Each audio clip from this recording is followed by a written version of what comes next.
Hello, my name's Natasha and today I'm going to show you some of the books that I've bought. Number one, because I can't stop buying books. I have a little tiny problem and I have promised my husband that I will not buy any more books. So I've probably got enough for a couple of years reading. I am allowed to buy books in a series if I don't have the next book in the series, so that's the caveat. But I've bought a lot of books and I thought I'd share them with you. I have a TBR list on my Goodreads and on my phone, and so I tend to go to charity shops and things because I don't tend to keep books. I keep Harry Potter and Game of Thrones, but other than that I don't tend to keep books, or I might keep them if they're part of a series, and then once I complete the series I'll make a decision. But I tend to buy secondhand from World of Books or I don't know, local charity shops, things like that, and then I don't redonate them, pass them on to family, and let their life continue. The lighting is going very strange. I'm just going to run with it, please excuse it. And these are in no particular order, they're just in a pile, so let's get going. Okay, first on the top of this pile here we have Permanent Record by Mary H.K. Choi. This is about Pablo, who works in a convenience store, and I can't remember her name. Leanna Smart, apparently she's a pop juggernaut. Anyway, and it's about them meeting in the convenience store. I haven't read much else other than what it says. I've heard lots of people talking about it and I've been interested in it, so I bought that from World of Books for about £4. Next up I've got Heartstopper, book number 1 from Alice Oseman, and this is a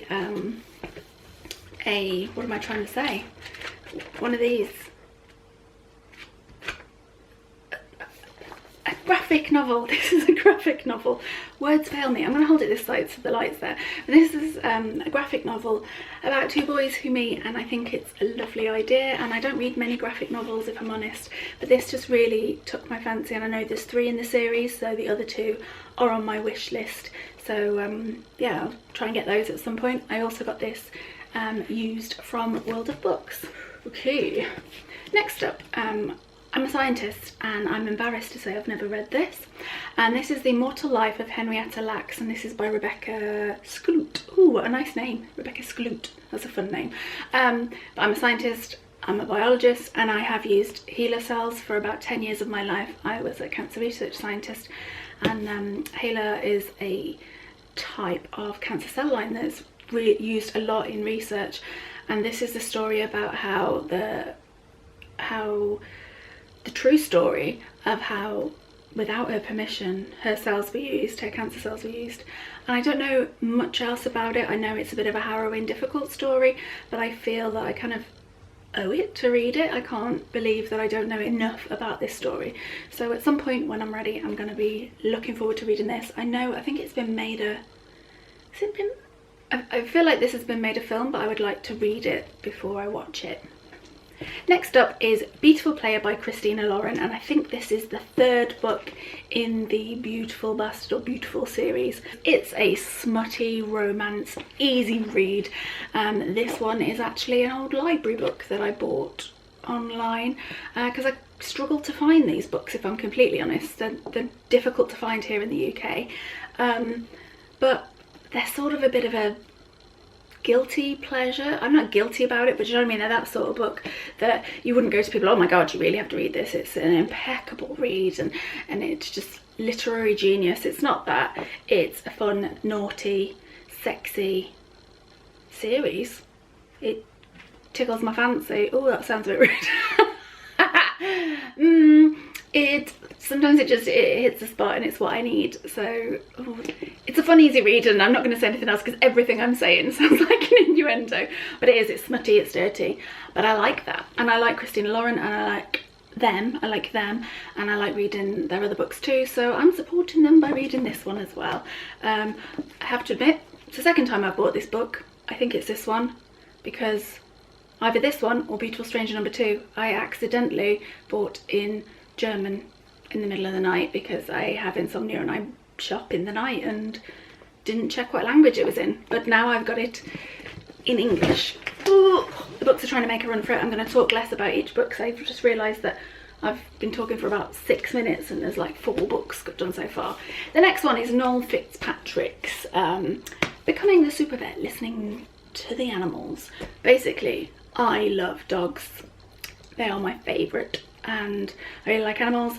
I have seen Noel Fitzpatrick on like a dog event thing that I've been to, and I think he's great. I think he's incredible, and the advancements he makes in veterinary science is just astounding. And he takes advances from human medicine, or does things before they've been done in human medicine, and tries them and applies them to animals. My dog Holly was going to go to Fitzpatrick's, but actually went to a more local vet for an operation just because they could see her sooner, but she was on the list to go to these guys.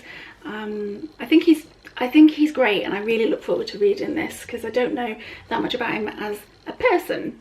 I just know a lot about him as the super vet, and yeah, I want to know a bit more about him as an individual. I suspect that he is a really hard worker and he's married to his job, but who knows? Just, this man's incredible, so I'm really looking forward to it. Even though I don't really enjoy biographies or non-fiction, doesn't really do it for me, but I'm gonna soldier through this one because I really like the man.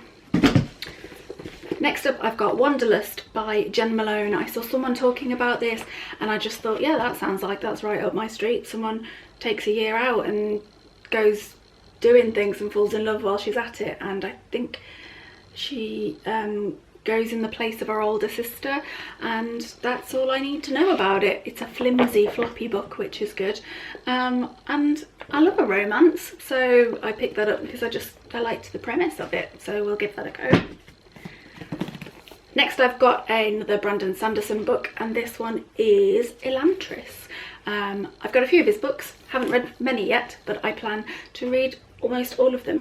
Next up, I've got Warm Bodies by Isaac Marion. This was a recommendation from my hopefully future sister-in-law, my brother's girlfriend, and it's about zombies, I believe. That's all I know, but I've decided to give it a go because she recommended it to me and I like that sort of stuff, so there you go, got that one. Then I have Crown of Feathers by Nikki Palpreto. I don't remember much about this. I remember hearing people talk about it and thinking that that is right up my street, so I just bought it, and I don't really want to read too much into it. I know that it's a series, and I hope I'm gonna like it, so I'm not gonna read into it too much, but this one, I know it's been out for a long time and I can't believe I haven't read it. I've got Eve of Man by Giovanna and Tom Fletcher, and I know the second book is due out soon. Excuse me. And I'm looking forward to reading this. I've been wanting to read it for a little while, and I don't know why I didn't pick it up. It just sat there on my to be read list.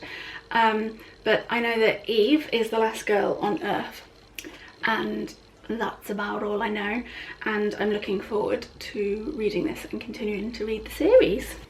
The next book is There's Something About Sweetie by Sandia Menold, and I read When Dimple Met Rishi, so I'm looking forward to continuing this sort of companion novel, and it was just sort of a light fun book. It wasn't groundbreaking, but it was easy reading, and I believe this is going to be the same. I know very little about it, but I don't care. This is Genome by Matt Ridley. It's quite an old book, but each chapter is about a different chromosome, and as a scientist I can't believe I haven't read this. I feel like I should have read it, and I don't know, I just thought it sounded quite interesting. I quite liked the idea of it, so I'm gonna give it a go. I have a lot of friends who've read it. This copy isn't particularly nice, it's a little bit yellowy and things, but that's what happens when you buy things from World of Books. I think it probably said very good or good, but it's an alright copy. I will be reading it. Then here I've got Maggie Stivata's Blue Lily Blue, which is the third book in the, what's it called? The Blue Raven, the Raven Boys, is that right? Yes. It's the third book in the Raven Boys series. I haven't read the others yet, but I do own them, so I just picked it up because it's part of a series that I've got, and I'm collecting them all. We're on to the next bag, we're nearly there. So then I The next book I picked up today, this is All the Light We Cannot See. So many people have read this. I've heard so much about it. I can't believe that I have not yet read it, and it's on my list forever. Here we go. It was the winner of the Pulitzer Prize for Fiction in 2015, so it's been around for 5 years. I still haven't read it, but I've heard so many things about it, so I will get to it at some point when I'm in the right frame of mind for it, because I believe it's going to be a bit of a heartbreaker and a bit of a slog, so there's going to be a time and a place for this one. I got another Jasper Fforde book, and this one's called The Well of Lost Plots. I know nothing about it, and the front says don't ask, just read it, so that's what I'm gonna do. I have got Shades of Grey, which I have to read for a book club, which, thinking about it, might have to be virtual now, and I've got The Big Over Easy by him, so at some point I will get to those. Next I've got The Rosie Effect, which is the follow-up book from the Rosie Project. I think it's the second one. I hope it's the second one, because there's a third one out as well. So again, haven't read them, just collecting the series. So next we have books 3 and 4 in the Mortal Instruments series. I have books 1 and 2, haven't started yet. I think it's a 6, but anyway, I've got 4 now, and I haven't even started reading it. I don't know why I'm doing this to myself. I've just got so many books. I thought I'd got this book then on my shelf when I looked, but this is Giovanna Fletcher's Dream a Little Dream, and I don't know if this is a standalone or the Billy and Me ones, but I think it might be a standalone one. I hope it's a standalone one, but anyway, I've got another one of her books. This one's in really lovely condition. There isn't even a crease in the spine. I'm not a spine creaser or a page folder. That's just, no, that's not for me. Picked up a book by Nora Roberts because I'd read one recently which I can't remember the name of, and I quite enjoyed it, and I bought 2 others. So I picked this one up. It's called The Fall of Shane McCade, and I think it's part of the series. It's a romance, and I like romance, so I'm going to give that a go, and if I like it I'll get the rest of the series. I don't even think it's the first one. And then I got J.K. Rowling's Casual Vacancy, The Casual Vacancy. I actually had this and gave it away, but my cousin's husband has told me that I need to read it. He says it's good, he says it's worth the effort. He recommended it, so I bought it again, and I'm going to give it a go at some point, and then I think I'm nearly done. Yes, I am. 2 to go, quickly, my battery's going. I bought Jojo Moyes, Still Me, the 3rd book in the series of the Me Before You and After You, and then I got Rupi Kaur, is that you say name? Rupi Kaur? I got her Milk and Honey, and it's a really nice hardback version, and this was 99p, and it's still got the cardboard on the back, so that's a real bonus. So I'm going to give some of her poetry a go. I'd love to know what books you are planning to read while you're in shutdown or self-isolation or social distancing or whatever they're calling it in various countries. But I'd love to know what books you've got and are planning to read, or recommendations. And yeah, I hope you're well. Take care, and I hope to see you next time. Bye bye.